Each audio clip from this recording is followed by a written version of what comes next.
salaamaaleykum mbooloo mi ñoo ngi sant ak gërëm ñëpp ci teewaay bi di leen remercier ci li ngeen répondre suñu invitation. Conférence des leaders mu yéene waxtaan ak askan wi bi ñu paree élection yi commission départementale yi pare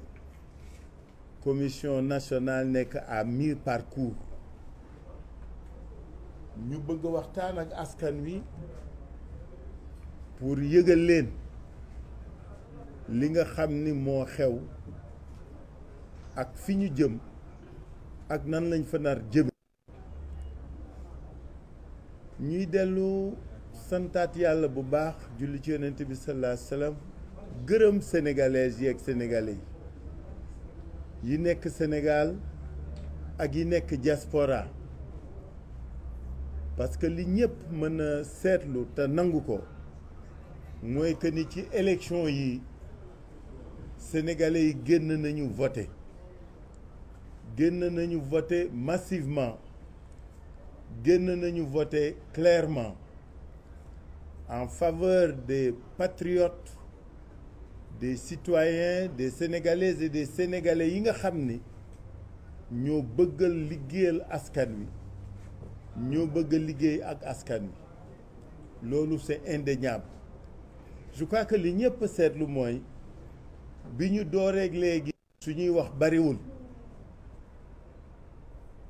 Le camp d'en face parle beaucoup ñoo doon bàkku ñoo doon tëggu ñoo fi nekk di justifié wu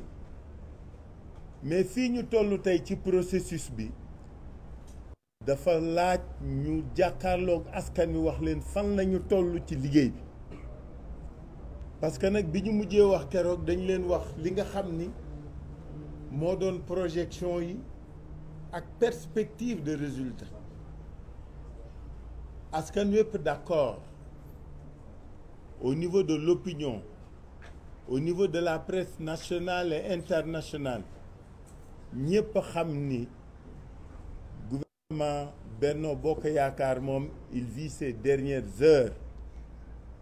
parce que ñëpp d'accord nañ ni gagné nañ leen su ngeen fàttalikoo yéen ñi doon seetaan organe de presse yi ngeen yor yéen ña ngeen jëkkoon invité discours yi ngeen doon dégg xamoon ngeen nan la mel wax ju sedd wax ju dal ay baat yu lox looloo fa amoon parce que loolooy dëgg depuis 2 jours ñu assister ci ay manipulation ak proclamation yoo xam ni dañu bëgg askanu Sénégal ak askanu bitim réew xam ne lii raam jëm ca ñag ba du jur jàmm ñu bëgg nag wax ko bala ñu ñuy reprocher ni wax xamuñu ko woon parce que sàcc ak fraude yi nga xam ni moom mooy raam du fi sotti jéem a ëpp kees duñ ko nangu jéem a sàcc suñu victoire duñ ko nangu moo tax ñu jël waxtu wii tey ci guddi jàmmaarloog askanu Sénégal ci bitim réew ak ci biir réew pour wax leen ne su fekkee li ngeen voté rek la ñu ngi sant yàlla xam nañ ni ñoo gañe ci ndimbalam ak ci kàttanam mais li fas yéene nangu yàlla nag baaxee ñu mu may ñu xare xam-xam xam nañu luy élection xam nañu réew mi nan lay voté xam nañu réew mi ñi fay voté ak vote bi nan lay demee fii dara beesu fi pour ñun li nga xam ni kay moo fi bëgg a law te duñ ko nangu mooy li amoon 2017 am 2019 am 2021 bëgg am 2022 addu kalpe suffrage ou sénégalaises yeeg sénégalais kenn du ko fi nangu ren dañu bëgg bu kenn wax ni ñii dañu bari histoire wala dañu bëgg xuloo wala dañu bari fitna kenn yeewu fi fitna ñi fi yee fitna wala bëgg yee fitna mooy ñi bëgg jalgati loolu lañ ni duñ ko fi nangu loolu mooy du fi amee et ça coûte ce que ça coûte et je pèse bien mes mots loolu moo tax ñu woote tey pour waxtaan ak yéen ñun ñëpp xam nañu nan la élection yi demee ñun ñëpp xam nañu tendance yi nan la demee mais ñun ñëpp gis nañu lii raam te ñëpp xam nañu lan la jooju la ñu fas yéene waxtaan ak yéen wax askanu Sénégal ni loolu du fi sotti. asalaamaaleykum comme ni ko président waxee léegi depuis démb à midi tàmbali nañu liggéey bi ci commission nationale de recensement des votes yéen ñëpp dégg ngeen coow li ni mu tàmbalee ak li nga xam ni ñoom loolu la ñu commencé di wax parce que yéen a ngi dégg 82 la ñu am ñu am 80 yeneen ak yeneen mais bi ñu fiy mujj def conférence de presse ci biir wax ji waxoon nañ leen ni ñoo ngi dégg ni am na ay correction yu ñu bëgg def dans certains départements pour mën relever seeni taux ci département yooyu pour mën rattraper gap bi ci proportionnel bi parce que dama lay waxoon suñu estimation c'est 28 ci proportionnel bi 55 la ñu am ci département yi et que ñoo ngi def ay manœuvres pour mën a dans certains départements changer loolu parce que proportionnel qu'on changer loo jox sa bopp rek changer dindi nga ko ci keneen et bi ñu demee démb tàmbali liggéey bi ba tey jii nii ñu continuer ko surtout tey dañoo intéressé wu ci bureau de vote yu bare gis ngeen ñu ni Podor ay 91 000 voix lañ fa am Matam ay 65 000 voix là où l'opposition ñu jox leen ay miettes alors que yéen ñëpp suivre ngeen évolution politique bu Sénégal gis ngeen rien que Ousmane en 2019 dans ces zones là am na nga xam ne am na fa plus de 16% waxuma coalition intercoalition bi nga bëgg leen jox beaucoup moins que ça xam nga loolu mënul sax jàll ci xel moo tax on s'est intéressé particulièrement ci 4 départements yi muy Podor di Ranérou di Matam di Kanel et yiñ fa gis dafa yéeme parce que ay écart yu extraordinaire nga fay gis da ngay gis ñu jox benn bureau de vote 250 jël wàllu 3 jox Yewwi Askan Wi 4 xam ngeen ni loolu mënul ne mais comme ñun li ñuy wax dañ koy bëgg toujours teg ci li nga xam ni suba daanu mën taxaw jàkkaarloo encore ak sénégalais yi mën leen kawan moo tax bi ñu duggee ci biir kees yi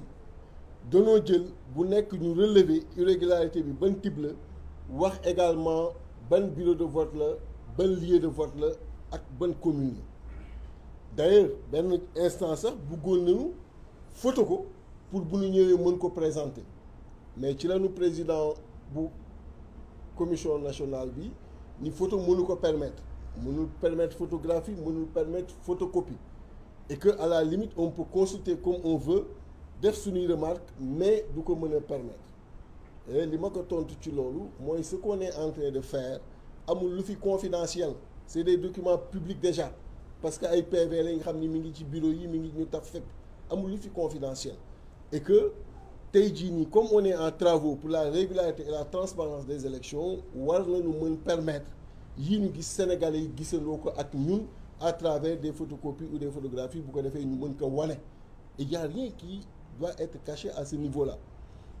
et que bu fekkee ni il maintient sa décision à côté de sa décision qui partira au Conseil constitutionnel qu'il mette mon observation qui est qu'on est contre sa décision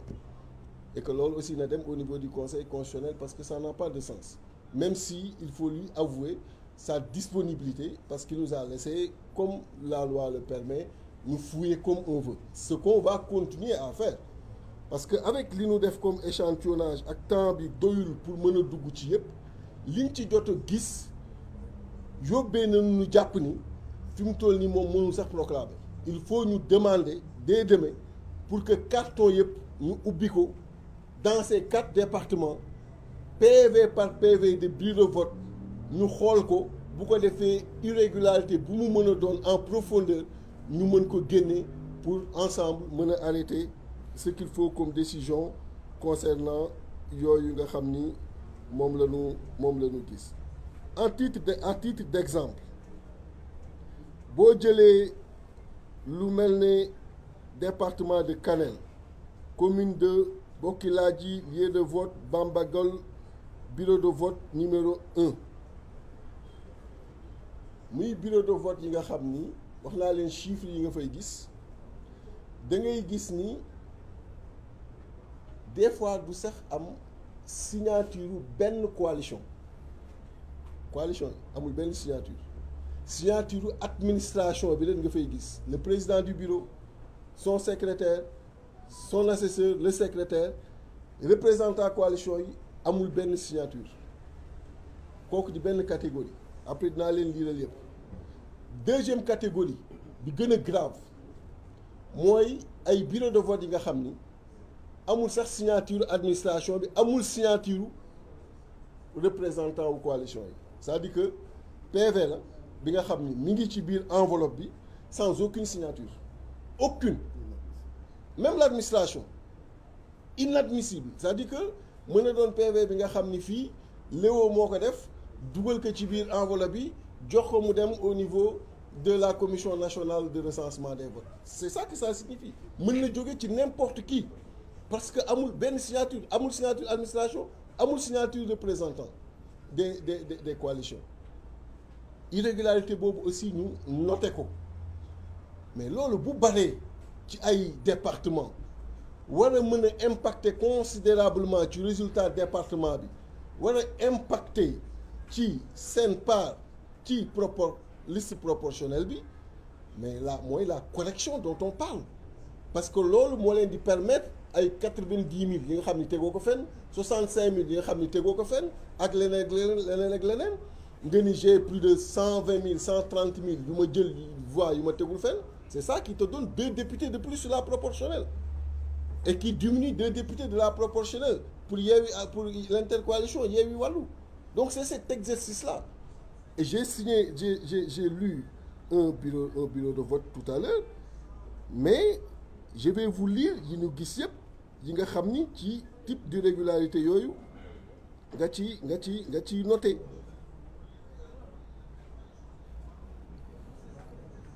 Boo ñëwee ci Alana bureau de vote 1 département de Kanel commune de Aroué lieu de vote Ndiottou tu as la même chose. Boo ñëwee ci Doudé Bagué bureau de vote numéro 1 tu as ces irrégularités. Boo ñëwee ci commune de Aroué lieu de vote Lougoubal bureau de vote numéro 1 tu as également ces types d'irrégularités. Nga ñëw ci si on prend Podor commune de Walalde lieu de vote Walalde bureau de vote numéro 6 tu as ces irrégularités. Nga ñëw ci école Walalde toujours bureau de vote numéro 5 école Walalde 2 tu as ces irrégularités. Nga ñëw ci bureau de vote numéro 4 toujours dans cette même école tu as ces irrégularités. Nga ñëw ci bureau de vote numéro 3 tu as ces irrégularités avec des écarts qui peuvent aller jusqu'à 399 voix. Vous imaginez un peu. Nga ñëw ci commune de Mbole Birane lieu de vote Galoya Peul bureau de vote numéro 2 tu as également des irrégularités. Nga ñëw ci bureau de vote numéro 3 dans le même lieu de vote tu as également ces irrégularités. Bureau de vote numéro 2 tu as également ces irrégularités, ainsi de suite. Le bureau de vote numéro 8 de la commune de Galoya Toucouleur tu as également ces irrégularités. Le bureau de vote numéro 1 commune de Mbolo Birane Tilamol Diabanabé tu as également ces irrégularités. Commune Mbolo Birane lieu de vote Tilouki bureau de vote numéro 1 tu as également des irrégularités.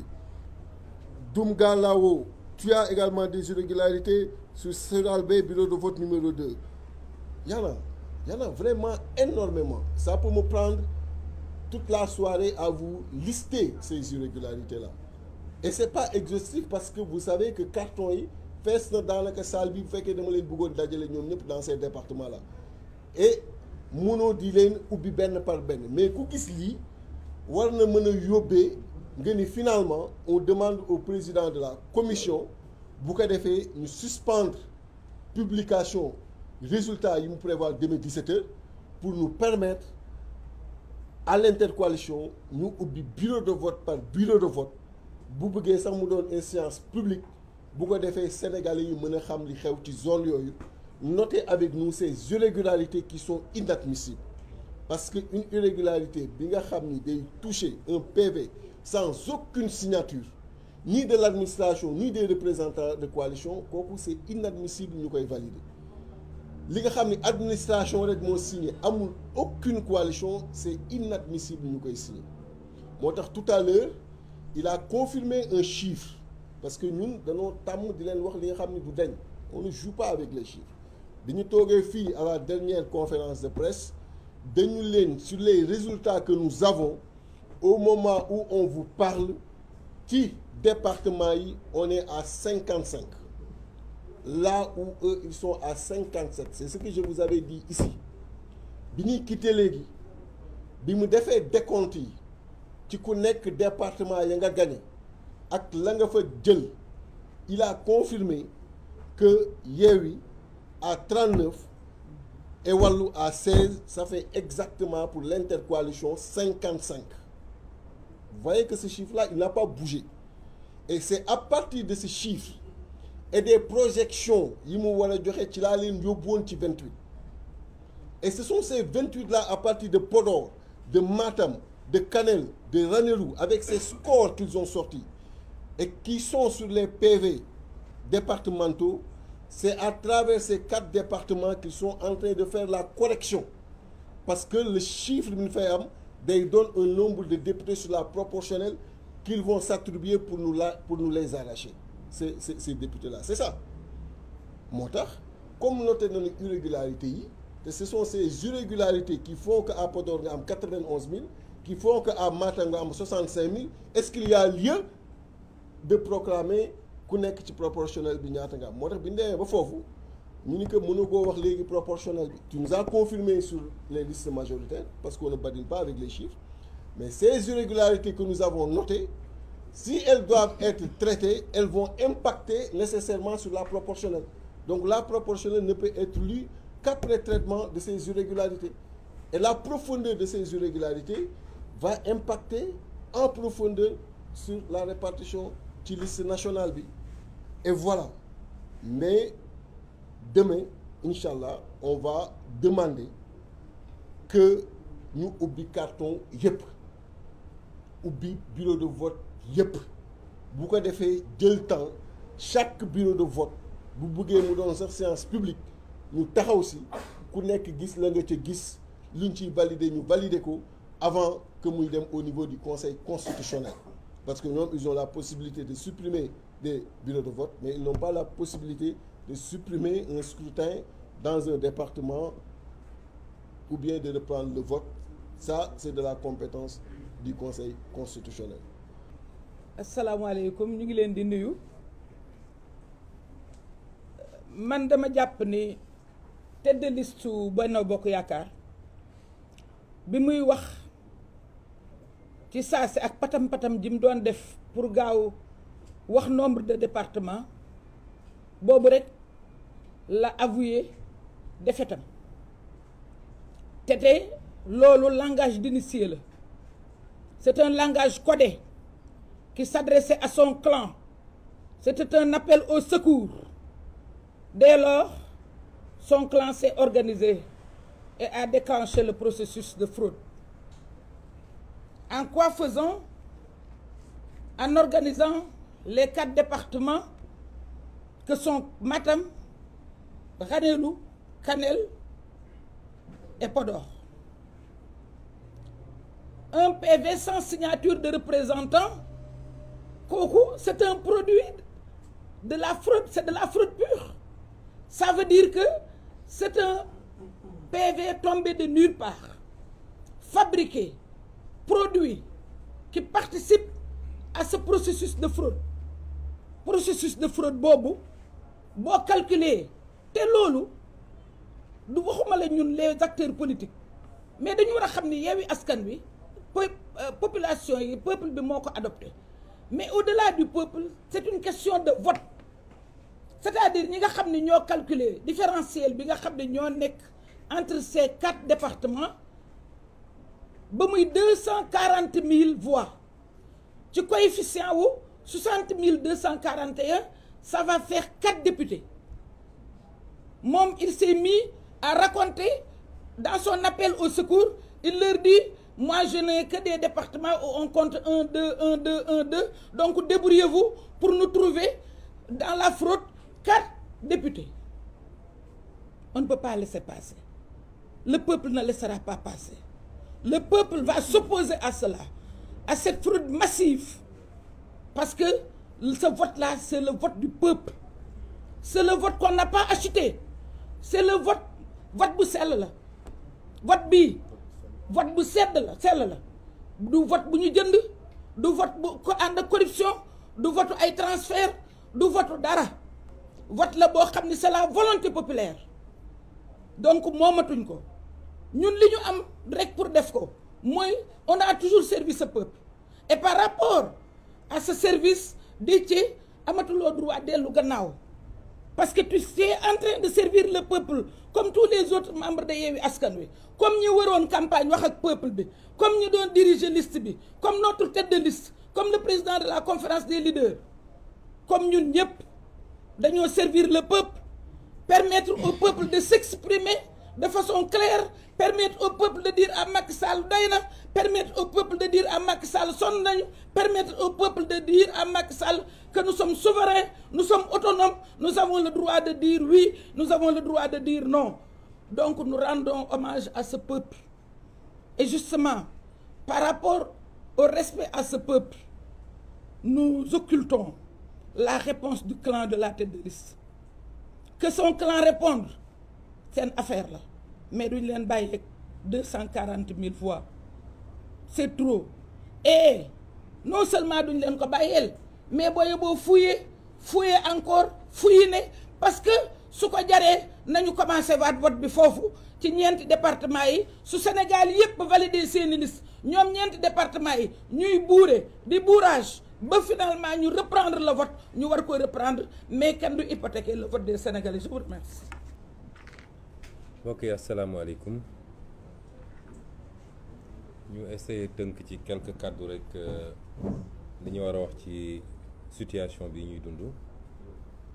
di doore sama kàddu ci jaajëfal askanu Sénégal ñun mënuñoo remercier lu doy askanu Sénégal waaye di leen wax rek ni yaakaar gi ñu am ci ñun ba tax ñu wane loolu lépp ci cofeel bu soobee yàlla yàgg naa ko wax yaakaar googu du mës a tas lépp lu ñu yaakaar ci ñun nañu xam ni suñu ngor suñu bëgg-bëgg ci réew mi weesu na foofu ndax dañ koy faral di wax ñun ñi fi nekk ñëpp kenn dugg ci politique ngir koppar goo ciy am wala poñet guñ la ciy jox bu doon loolu dong ñi ne ci table bi yëpp duñu campagne ndax amul kenn ci ñun koo xam ne tey dina dem assemblée nationale ndax soo nee député rek nit ñaa ngi gis ku ñu jox ndomb tànk jox ko 4x4 jox ko passeport diplomatique jox ko 1,3 million par weer jox ko carburant réew mu ndóol ñi Sénégal nag ku ñu jox loolu dafa mel ni am na lu tuuti luñ la jox wala sax lu takku waaye ñi fi toog ñëpp amul kenn koo xam ne day dem assemblée te teewul campagne bi yëpp ñoo ko campagne wër Sénégal yëpp di nelaw 3 heures 4 heures du matin di lekk benn repas par jour campagne nañ ci taw campagne nañ ci naaj campagne nañu ci ngelaw loolu cofeel gi ñu am ci Sénégal ak yéene gi ñu am ci Sénégal moo tax ñu def ko kon ñu gàcce gàllama askanu Sénégal di leen gërëmaat ci turu conférence des leaders yëpp waaye ci turu Yewwi Askan Wi yëpp militant militante dinaa jagleel nag ngërëm gu spécial jeunesse su Sénégal bi parce que ñun bi ñuy commencé politique dafa am lu ñu bëggoon mooy fexe ba jeunesse su Sénégal intéressé waat ci politique ndax fexewoon nañ ba gëmloo jeune kuy jeune rek ni yow politique dafa salte mbirum mag ñi la bu mu la intéressé te loolu musiba la ci réew moo xam ne 65% ay ndaw lañu ñun suñu premier objectif mooy fexewoon ba jeunesse bu nekk di intéressé wu jeune bu nekk di intéressé wu ci politique ndax politique mooy ni ko tubaab bi waxee rek mooy li xew ci sa jamono ak sa société nga fexe ba sa loxo nekk ci lépp lu koy defar nga fekkee ko c'est l'art de gérer la société loolu mooy politique liñ leen mësa woon yëpp du politique ndax nit ñi sàcc alal réew mi jënd ay militants loolu du politique dige loo dul def loolu yëpp du politique moo tax ñun Yewwi Askan Wi ànd ak askan wi ci boppam contrat moral bi ñu bëgg a séq ak askan wi mooy fexe ba defaraat politique ndax yonent yi sax dañoo politique su politique bonoon yonent du politique ndax yonent samp na état nekk président de la république loolu mooy politique mooy defar société bi mais li ñu leen di won nii du politique de balaa may dee ñu naan diw c'est un génie politique parce que mën naa wax lu dul dëgg mën naa naxaate mën naa sàcc alal réew mi mën naa sàcc ay élection ñu ne waa ji de c'est un génie politique ay nit di ko bind sax naan génie politique déedéet génie politique mooy fexe ba buñ la wóoloo ba dénk la nga liggéey ba askan wi gis boppam ci liggéey bi nit ñi am liggéey nit ñi faju nit ñi di lekk correctement ak yeneen loolu mooy génie politique boo gisee américains yi jël seeni présidents yu mag yi ay Lincoln ay truc di leen teg fu sori parce que ñooñu dañoo def loo xam ne ba léegi ñoom ñi gis jeexital bi ci liggéey bi waaye njuuj njaaj rek ñu naan waa ji moo ay ci politique waa ji politicien la ñun de suñuy doom ak suñuy sët dañoo bëgg ñu am beneen image ci politicien mooy kuy defar ku bëgg réewam gëm réewam jiital intérêt réewam ci lépp loolu mooy politique kon contrat moral boobu ñu séq ak askan wi moo andi lii ñu am ci élection bi ndax élection bi gagné nañu loolu du lu ñuy laame c'est-à-dire même configuration actuelle bi ñu nekk rek wala ni élection bi gagné nañ ko ñii ñu jàmmaar lool 2017 127 députés la ñu amoon ci 165 yi 127 députés su ma koy xayma ci wolof mooy téeméer ak ñaar fukk ak juróom ñaar ci téeméer ci soo dajalee député yëpp téeméer ak juróom benn fukk ak juróom ñoom loolu la ñu amoon ñenn ñi nga xam ne duggoon nañu assemblée ci beneen anam ne ay indépendant lañu di rocceeku benn di dem di leen fekki ba daanaka bi mandat bi di jeex nii gëm naa ni waroon nañu mat ñoom 140 députés soo seetee non inscrits yi demoon fekki leen kenn xam mu toll. donc ku yoroon lu toll noonu ci assemblée bi ñu génn tey ngay xeex naan am naa 82 wala aw ma ko ndax pour am majorité 83 nga war a am kon élection bi ñàkk nañ ko ba noppi ak lu mun ci am kon ñun ñi ngi sant yàlla gërëm askanu Sénégal ndax bi ñuy sumb élection bi kenn jàppaloon ni dina demee noonu d'autant que nag li gën a yéeme ci mbir mi mooy équipe B moo leen duma remplaçant moo leen duma ndax ba tey jii Sénégalais yu bëri soo leen ne kan tête de liste bi officiel bi ñu bëri xamuñu ko équipe B moo leen duma kon équipe A bu compétiroon fu ñu jëm loolu moo doy waar ci mbir mi mun ñu ngi dellu sant yàlla bu baax di wax nag ni défaite bi mënoon na gën a garaaw ci ñoom bu dul woon yenn yi nga xam ne am na bokk na ci intercoalition Yewwi Wallu dox na bu baax nag waaye desoon na tuuti ñenn ñu ko comprendre ndax soo jëlee fu mel ni Louga ñi sànnil carte Wallu bu ñu juumuloon ba sànnil ko Yewwi ñun ñoo gagné Louga avec plus de 2000 voix d'écart noonu la amee ci Mbour noonu la amee ci Bounkiling nga xam ne ñoom waa Yewwi suñu juumul woon dem voteel Wallu ni ñu ko waroon defee ñoom ñi ngi am écart u 700 voix te ñi voteel Yewwi foofu te waroon voteel Wallu 900 lañu kon bu amuloon incompréhension yooyu ci ñenn ñi tey fii ñu toog di wax sax naan est-ce que majorité am na wala déet kenn du ko wax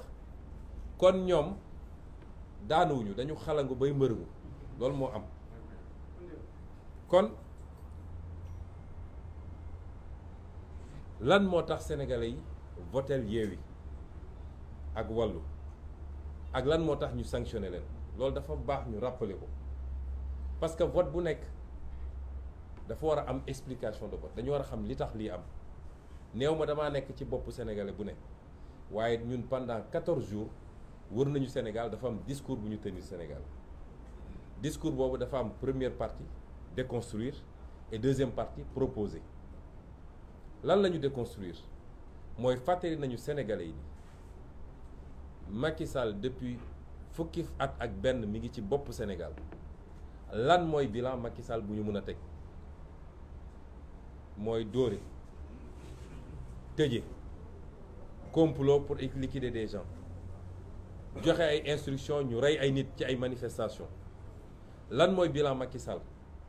mooy yàq justice bi yaxeet ba tey amul benn sénégalais bu naw justice su Sénégal lan mooy bilan Macky Sall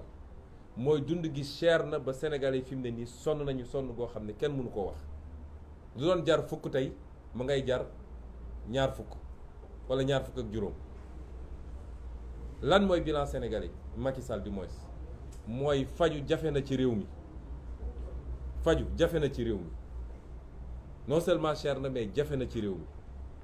lan mooy bilan sénégalais Macky Sall du moins mooy njàng mi sooxe na ci anam goo xam ne mara d'Italie lan mooy bilan Macky Sall mooy liggéey amul ci réew mi rawatina ndaw ñi chômage endémique ñiy génn chaque année ci marché du travail moins d'un dixième ñoom ñoo mën a am insertion pour am liggéey ñi ci des ñëpp suñu dawalul Jakarta ña nga toog ci grand place yi lan mooy bilan Macky Sall mooy li ñu yàlla wërsëgale ci ay ressources ay richesses nga xam ne moom la ñu waroon nag jàpp ndax yàlla bu la tàccoo comme ni ñu koy waxee nga sàggan ba keneen ñëw fecc ko yàlla jox ñu pétrole jox ñu gaz jox ñu zircon jox ñu phosphate jox ñu géej goo xam ne lu tey nga gis Macky Sall jël yépp jaay ko tubaab yi ba tey jii ay 10% la ñu am en terme de part ba pare ci répartition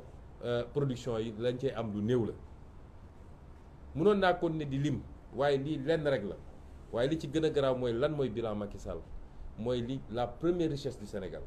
parce que première richesse du Sénégal du or du zircon du pétrole du gaz ay réew am nañ ko avant ñu fii biir Afrique te tey Sénégal leen gën a avancé lan mooy différence bi mooy jàmm ji ñu am paix sociale ak cohésion sociale kenn musu fee waxu xeet kenn musu fee waxu diine kenn musu fee féewale ay région ñetti président jaar nañ fi balaa Macky Sall kenn musul dégg débat yooyu léegi la ñuy doog a dégg débat yooyu kon loolu mooy bilan Macky Sall te noonu lañ ko présenté Sénégalais yi loolu lañ ne il faut mu dañ fi lan la ñu teg à la place et ñu ne leen woon nag loolu mën nañ ko dooree assemblée nationale du moom mooy gouverner waaye cër bu am solo bi mu am mooy voter loi ndax loi te loi nag mooy société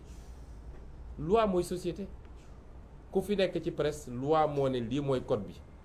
nii la ñuy amee licence nii nga war a defee lii mooy cahier de charge bi loi mooy wax naka la ñuy dawalee oto ci tali bi loi mooy wax ni sàcc baaxul ku ko def ñu teg la lii loi mooy wax ni pour am carte d'identité sénégalaise fii nga koy jaar waaw suñu nee loi boobu fii lañ koy voté kan moo mën a ne foofu amul solo cim réew ñaareel bi mooy assemblée nationale mooy voté budget bi te budget nag wax dëgg yàlla suñu nee 6000 milliards nga am cim réew ñu ne budget bi moo koy tasaare lan mooy dem ci njàng lan mooy dem ci paj lan mooy dem ci napp gi lan mooy dem ci mbay mi lan mooy dem ci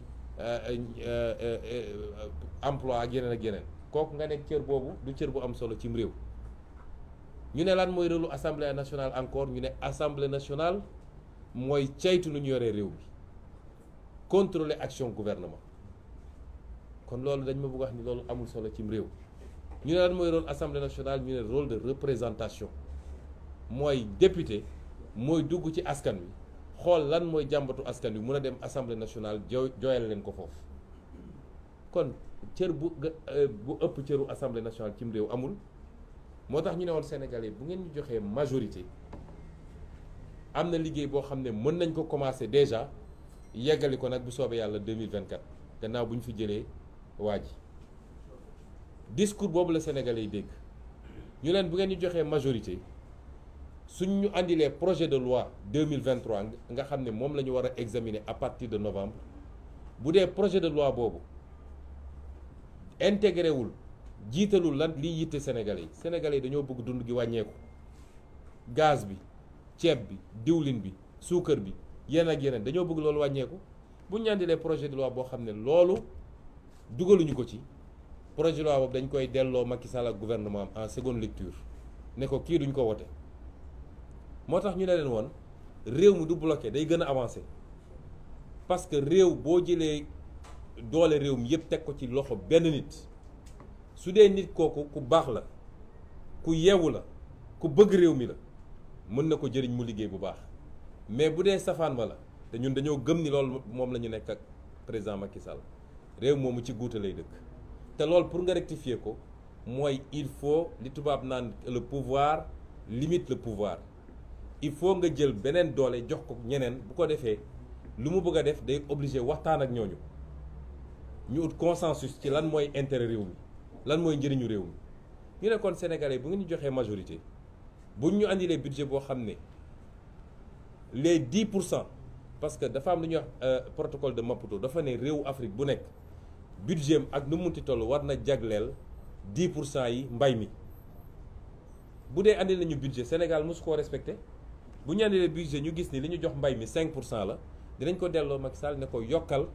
parce que mbay mi priorité la ci ñun dañoo bëgg am autosuffisance ba li ñuy jéggaani fële ñu mun koo am suñu biir réew paj mi noonu njàng mi noonu feneen ak feneen noonu loolu mooy premier engagement bi ñu jëloon pour suñu diggante ak Sénégalais yi ne leen dinañu voté ay loi yoo xam ne dina delloo si yéen yi nga xam ne Sénégalais dañ koo namm soxla ko Cheikh Tidiane yu mu wax na léegi lu jëm ci lu nar a yàq suñu société yàqeet te muy agenda boo xam ne tubaab yi ñu ko bëgg a imposer ñu jël ci engagement signé charte bi dugal ko suñu biir programme mooy lépp lu jëm ci borom ñaari tur yi ñu ne leen dinañu def fonction de représentation ndax nag këpp kees bi bëri na ci réew mi poste li fa xew gis ngeen ko port autonome li fa xewoon gis ngeen ko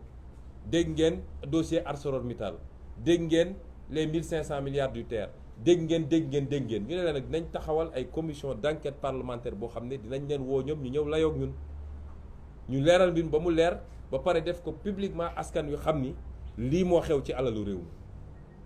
mi du cox du da ngaa soxor wala da ngaa bëgg waaye réew pour mu dox kenn ku ne suñ la dénkee lañ la dénkoon il faut nga rendre compte réew mi nii laa ko yore woon loolu dafa am solo ci démocratie pour mu dox ñu jël engagement yëpp ak yeneen yu ñu jël suñu digganteeg réew mi lii lépp su ma ko fàttalee ndax dañ ko wax ko ci campagne bi dama bëgg ñu fàttaliku lan moo tax sénégalais yi voté contre Macky Sall ak lan moo tax sénégalais yi voté pour ñun intercoalition Yewwi Wallu vote boobu nag mbokk yi moom la Macky Sall ak ñi mu àndal bëgg a jalgati yéene gi ngeen amoon pour lii ñu waxanteeg yéen yi ñu diglanteeg yéen te wallaahi wax naa ko dañ koy def niñ ko waxee lañ koy defee parce que dafa jot nag dafa jot ñu jubóole sénégalais yi ak politique dafa jot ñu fexe ba sénégalais gëm ni politicien war na mën a nekk nitu kaddu war na mën a nekk nit kuy def li mu wax war na mën a nekk nit koo xam ne réew mi rek moo ko ñor waaye duggul ngir alal li sénégalais yi sanctionné mooy benn type politicien ku ñëw ne opposant la ñu votel la jox la mandat maire nga wëlbatiku dem ne jaay naa ko Macky Sall ñu ko defoon ñëpp perte nañu bureau bi ñu voté sax dañ koo perte sénégalais yi dañoo am seen fulla kenn gënu leen yeewu loolu nag dafa jot ñu woon sénégalais yi ni loolu jeex na ci réew mi loolu la Macky Sall bëgg a confisquer moo tax duñ ko nangu te bëgguñu xalaatuñuy sénégalais yi dinañ ko nangu ki may njëkk a lancé appel nag mooy président Macky Sall moom ci boppam dafa am mbir di toll un homme doit savoir être grand surtout nag boo nekkee homme d'État un homme doit être républicain doit rester au-dessus de la mêlée parce que àdduna du dul jeex amut dañ koo jox moom nguur même biñ ko joxee ñëpp de d'accord ni votel nañ ko président Abdoulaye félicité ko def passation dem nguur googu ñu ko joxoon moo jeex takk lu jeex jeex na li ci des mooy qu'il fasse preuve de dignité et de grandeur parce qu'il n'est jamais trop tard ñu bëri jàpp nañ ni il n'en est pas capable te acte yi mu posé boobu ba léegi loolu lay firndeel mais man jàpp naa ni il n'est jamais trop tard qu'il fasse preuve de dignité et de grandeur on sait ce qu'il vit et ce qu'il ressent parce que ñun ñëpp mus nañu dem élection ñàkk ko